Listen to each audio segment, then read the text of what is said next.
राधिका घर के सारे काम कर लेती थी, पर एक अचार ही था जो वो नहीं डाल पाती थी। इसी बात को लेकर हर साल अचार के मौसम में राधिका की जेठानी सुधा उसे ताने भी दे देती थी और बातें भी बनाती थी।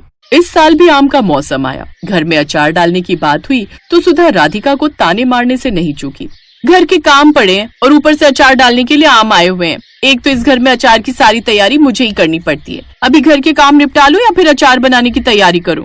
क्यों शोर मचा रही है सुधा? अगर इतनी ही परेशानी हो रही है तो राधिका को बुला ले, वो तेरी मदद कर देगी। क्या कहा? अचार बनाने में मेरी मदद कर देंगी? माँ जी, आप शायद भूल रही हो, राधिका को अचार बनाना नहीं आता। मैं तो उसको जब भी कहती हूँ कि अचार बना ले तो वो यही कहती है कि मेरे से अचार ही नहीं बनता और जो मर्जी काम करवा लो। अब ये भी कोई बात हुई? मैं तो सारे अचार बना लेती हूँ, फिर राधिका क्यों नहीं बनाना सीखती? आप तो उसे सिर पर चढ़ाकर बैठी हो। एक बार भी आपने कभी उसे कहा कि राधिका अचार बनाना सीख ले, अचार बना ले? हमेशा मैं ही अचार बनाती रहती हूँ, जैसे इस घर में अचार बनाने का ठेका मैंने ही लिया हुआ है। सुधा बुड़बुड़ करते हुए अचार के आम बोरी में से निकाल रही थी। उसकी बातें रुक ही नहीं रही थी, इसलिए उसकी सास को भी गुस्सा आ गया और उसने राधिका को आवाज लगाई। राधिका बहू, सारा दिन कमरे में ही रहने का इरादा है या बाहर आकर देखना है कि क्या हो रहा है? कमरे में नहीं थी माँ जी, रसोई की अलमारियां साफ कर रही थी, बहुत समय से हुई नहीं थी। तुम्हें पता है अचार बनाने के लिए आम आए हुए हैं। तुमने एक बार भी सुधा से कहा कि मैं मदद कर देती हूँ। वो अकेली 20 किलो अचार कैसे बनाएगी, सोचा है? माँ जी, मुझे अचार बनाना नहीं आता। मैं जब भी अचार बनाती हूँ मेरे हाथों का अचार खराब हो जाता है। इसी वजह से मुझे डर लगता है कि कहीं मैं अचार बनाऊं और खराब ना हो जाए। देखा माँ जी, बहाना कर दिया ना अचार बनाने के काम से बचने के लिए, क्योंकि राधिका अच्छे से जानती है कि अचार बनाने में कितनी मेहनत लगती है। सुधा की कड़वी बातें लगातार उसकी सास कलावती को गुस्सा दिला रही थी। सास ने भी राधिका को सुना ही दिया। देखो राधिका बहू, इस बार का अचार तुम्हें ही बनाना होगा, यहाँ कोई बहाना नहीं चलेगा। अचार के आम आए हुए हैं, इन्हें कैसे धोना है, कैसे काटना है, कैसे सुखाना है और कैसे अचार बनाना है, सब तुम खुद देखोगी। सुधा, आम की बोरियां यही रख दो, अब अचार राधिका ही बनाएगी। ठीक है, अगर ऐसी बात है तो मैं रख देती हूँ। सुधा मुंह बनाती हुई आम की बोरी वहीं आंगन में छोड़कर अपने कमरे में चली गई। अब अचार बनाने की जिम्मेदारी राधिका की थी। राधिका बहुत घबरा गई, क्योंकि उसके लिए 20 किलो आम का अचार, वो भी अकेले बनाना, बहुत मुश्किल था। राधिका की सास सत्संग में चली गई। राधिका ने बोरी में से आम निकाले, उन्हें अच्छे से धोया, पोंछा और कुछ देर बाद वो आमों को काटने लगी। इसी बीच राधिका की जेठानी भी अपनी सहेली के घर चली गई। बेचारी राधिका घर में बिल्कुल अकेली थी। राधिका ने आम काटने शुरू किए। राधिका कुछ आम काट चुकी थी। अचानक राधिका ने काम काटा तो उस आम में से चमकती हुई रोशनी निकलने लगी और अचानक राधिका के सामने एक बहुत सुंदर परी प्रकट हुई। कितने दिनों बाद खुली हवा में सांस ले रही हूँ। इस आम के अंदर बंद रह रहकर तो मैं थक गई थी। अब मैं अपनी जादुई छड़ी का उपयोग कर सकती हूँ। अब मैं अपने परीलोक वापस चली जाऊंगी। पर तुम तो मुझे नहीं पकड़ोगी ना? तुम तो मुझे जाने दोगी ना? मैं तुम्हें नहीं पकड़ रही, पर तुम कौन हो? मैंने तुम्हें पहचाना नहीं। मैं सुनहरी परी हूँ। एक बार मैं पृथ्वी लोक पर अपनी सहेलियों के साथ घूम रही थी। कुछ पृथ्वीवासियों की नजर मुझ पर पड़ गई। वो मुझे पकड़ने लगे। सबसे बचने के लिए मैं इस आम के अंदर छुप गई। तब से मैं इस आम के अंदर ही कैद थी। मेरा जादू खुले आसमान में ही काम करता है, इसी वजह से मैं इस आम से बाहर नहीं आ सकी। तब से मैं इधर उधर भटक रही हूँ। आज तुमने इस आम को काटकर मुझे कैद से आजाद कर दिया। परीलोक में मेरे माता पिता और बाकी सहेलियां सब मेरे लिए बहुत परेशान होंगे। तुम तो मुझे नहीं पकड़ोगी ना? मुझे जाने दोगी ना? हाँ हाँ, मैं तुम्हें नहीं पकड़ूंगी, मैं तुम्हें जाने दूंगी। घबराओ नहीं, तुम्हें मेरे से कोई खतरा नहीं है। राधिका और सुनहरी परी अभी आपस में बात कर ही रहे थे कि तभी राधिका की जेठानी सुधा आ जाती है। मेरी जेठानी आ गई है, तुम उनके सामने मत आओ। एक काम करो, तुम अचार के इस खाली मर्तबान में छुप जाओ। राधिका के कहने पर परी अचार के मर्तबान में छुप जाती है। क्या बात है राधिका, तुमने तो अभी तक अचार के लिए आम काटे तक नहीं। शाम होने वाली है, माँ जी तो तुम्हें कहकर गई थी कि उनके आने से पहले अचार बना लेना।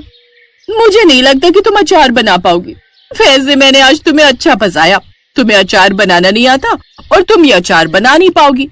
मैं तुम्हारी मदद नहीं करने वाली और माँ जी तुम्हारी अच्छे से डांट लगाई देंगी, क्योंकि तुम आज आम का अचार बना ही नहीं पाओगी। और अगर बना भी लिया तो तुम्हारे हाथों का आम का अचार तो वैसे भी खराब होना ही है, क्योंकि तुम्हारे हाथों का आम का अचार तो रुकता ही नहीं। चलो मैं भी देखती हूँ कि तुम अचार कैसे बना रही हो। मैं यहीं बैठ जाती हूँ। सुधा वहीं चारपाई पर बैठ जाती है। जब तक सुधा वहाँ थी, परी मर्तबान से बाहर नहीं आ सकती थी। राधिका अचार बनाना शुरू करती है। सुधा उसे बहुत ध्यान से देख रही थी और उस पर हंस रही थी। राधिका कटे हुए आमों पर नमक डालने लगती है तो पूरी थैली आम की घबराहट में उसके हाथ से छूट जाती है और सारा नमक आमों पर गिर जाता है। सुधा जोर से हंसती है। राधिका और घबरा जाती है। उसने कभी अचार बनाया नहीं था तो उसे मसाले का अंदाज ही नहीं था। राधिका हड़बड़ाहट में ढेर सारे मसाले आमों पर छिड़क देती है। राधिका का अचार पूरी तरह से खराब हो चुका था। सुधा मजाक उड़ाते हुए कमरे में चली जाती है। राधिका की आंखों में आंसू आ गए थे। सुधा के कमरे में जाने के बाद परी मर्तबान से बाहर आती है। अब क्या करूं? सारा अचार खराब हो गया। मुझे तो नमक मसालों का अंदाज ही नहीं हुआ। घबराओ नहीं राधिका, ये अचार खराब नहीं होगा। मैं इसमें और आम मिला दूंगी और मसाले भी ठीक कर दूंगी। मैं अपने जादू से तुम्हारा सारा अचार सही बना दूंगी। मेरी जादुई छड़ी सब कुछ कर सकती है। क्या सुनहरी परी, तुम सचमुच मेरी मदद कर सकती हो? हाँ, मैं तुम्हारी मदद जरूर करूंगी क्योंकि तुम बहुत अच्छी हो और मैं तुम्हें अचार बनाने का तरीका भी बताऊंगी। जादुई छड़ी, मुझे आम का अचार बनाना है, इसलिए आंगन में अचार के आम प्रकट कर दो। सुनहरी परी के आदेश पर जादुई छड़ी आम प्रकट कर देती है, पर वो आम थोड़े नहीं बहुत ज्यादा थे। ये देखकर राधिका हैरान रह जाती है। जादुई छड़ी, मैंने तुम्हें थोड़े आम बोले थे, ये तो बहुत ज्यादा है। सुनहरी परी, तुमने मुझे बहुत समय बाद याद किया है, इसलिए मेरा जादू गड़बड़ा गया है। मैं सही माप नहीं कर पा रही हूँ। ये 1000 किलो आम है, इससे कम मैं प्रकट नहीं कर सकती। अच्छा ठीक है, तो 1000 किलो आम के अचार के मसाले और तेल भी प्रकट कर दो। पर सुनहरी परी, मैं इतने सारे आम का अचार का करूंगी क्या? ये तो बहुत ज्यादा है। अचानक राधिका की सास और जेठानी आंगन में आ जाते हैं। आंगन में 1000 किलो आम रखे हुए देखकर कलावती और सुधा हैरान रह जाते हैं। अब तक वो दोनों परी को देख चुके थे। कुछ देर बाद उन्हें सारी बात समझ में आ जाती है। तब परी उन्हें सबक देती है। आप दोनों खुद सोचिए, क्या आप दोनों ने राधिका के साथ ठीक किया? राधिका को अचार बनाना नहीं आता, पर वो बेचारी कोशिश कर रही थी। उससे अचार खराब हो गया। सुधा, तुमने उसकी मदद करने की जगह उसका मजाक उड़ाया। क्या ये बात सही है? कभी तुम्हें किसी वक्त राधिका की जरूरत पड़ेगी तो क्या राधिका तुम्हारे साथ ऐसा व्यवहार करे तो तुम्हें अच्छा लगेगा? और आप तो उसकी सास हो। सास तो माँ की तरह होती है। आपको तो एक माँ की तरह राधिका को अचार बनाने का सही तरीका समझाना चाहिए था, पर आप दोनों ने ऐसा नहीं किया। आज राधिका ने मेरी मदद की है, इसलिए मैं उसकी मदद कर रही हूँ। आज राधिका आपको 1000 किलो आम का अचार बनाकर दिखाएगी, और वो भी बहुत बढ़िया। परी की बातों से राधिका की सास और जेठानी बहुत शर्मिंदा होते हैं।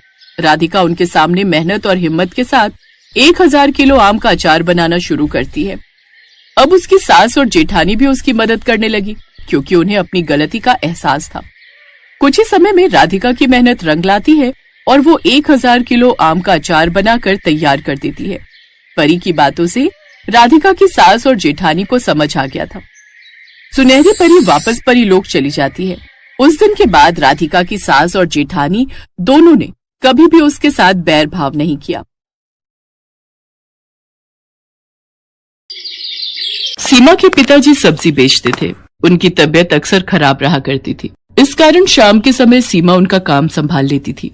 एक दिन वो सब्जी बेच रही थी। एक लड़का गौरव उसके ठेले पर आया। गौरव का उस पर दिल आ गया। उसने मन ही मन सोचा कि कितनी प्यारी सी लड़की है, काश ऐसी लड़की मेरी जीवन साथी हो। क्या सोच रहे हो, कुछ चाहिए क्या? ओ हाँ, वो मैं भूल गया था। आधा किलो पालक और आधा किलो आलू चाहिए। सीमा ने सब्जी तौल कर रख दी। अब तो गौरव रोज सीमा को देखने के बहाने से सब्जी खरीदने आने लगा। एक दिन सीमा के पिताजी से गौरव ने कहा, मैं आपकी बेटी को बहुत पसंद करता हूँ और उससे शादी करना चाहता हूँ। क्या काम करते हो? पढ़ा लिखा हूँ लेकिन अभी बेरोजगार हूँ। नौकरी ढूंढ रहा हूँ। गरीब हूँ लेकिन आपकी बेटी को पलकों पर बिठा के रखूंगा। मुझे आपकी बेटी के अलावा कुछ नहीं चाहिए। गरीब आदमी के लिए बिना दहेज दिए बेटी का हाथ किसी के हाथ में देना बहुत बड़ी बात थी, इसलिए उन्होंने शादी के लिए हाँ कर दी। साधारण तरीके से गौरव और सीमा की शादी हो गई।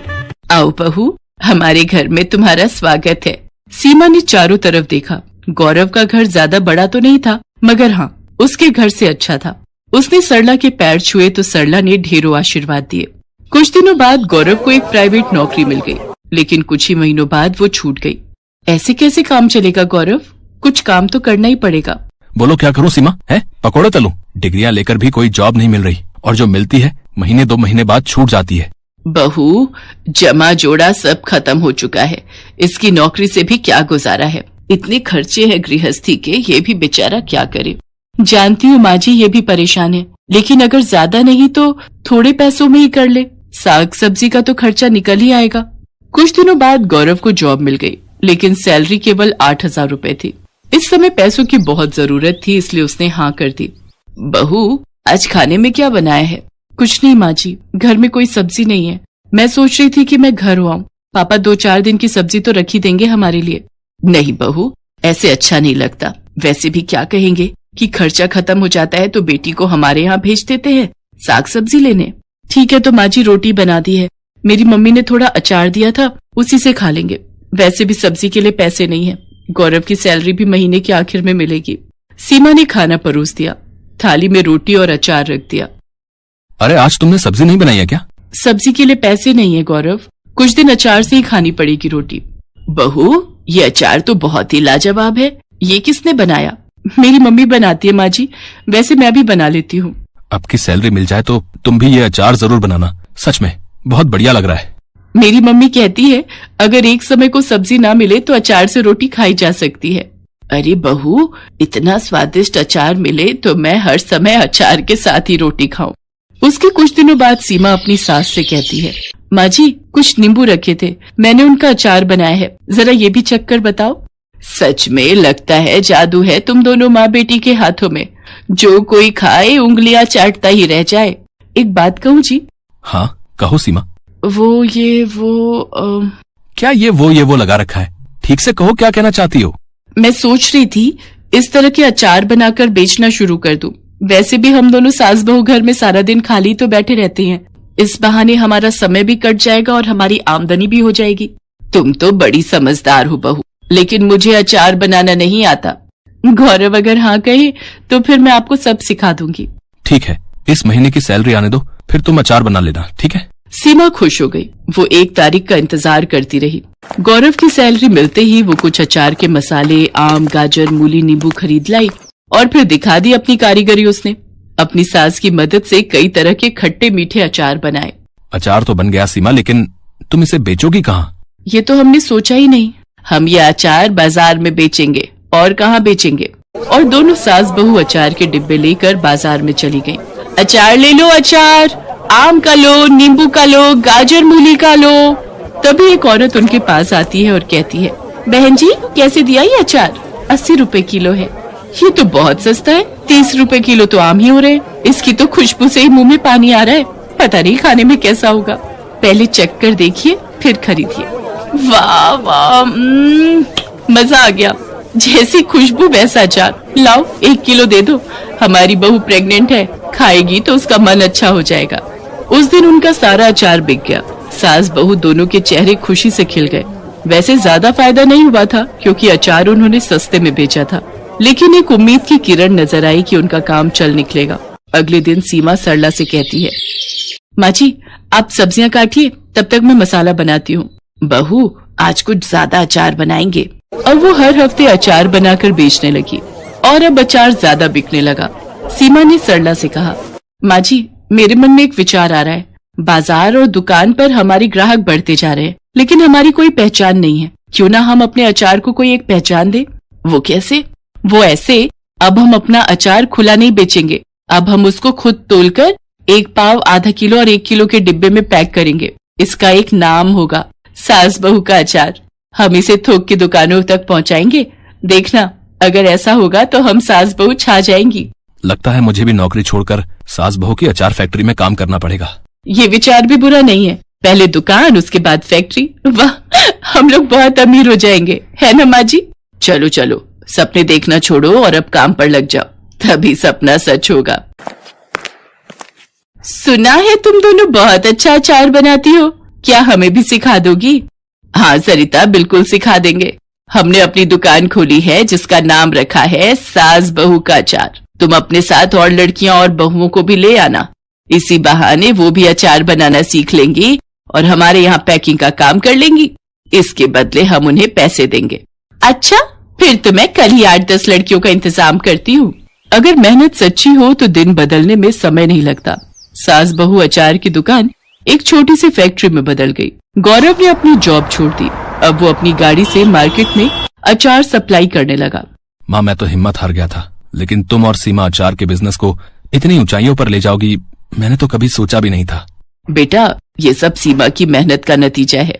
नहीं जी नहीं, ये सास बहू की मेहनत का नतीजा है।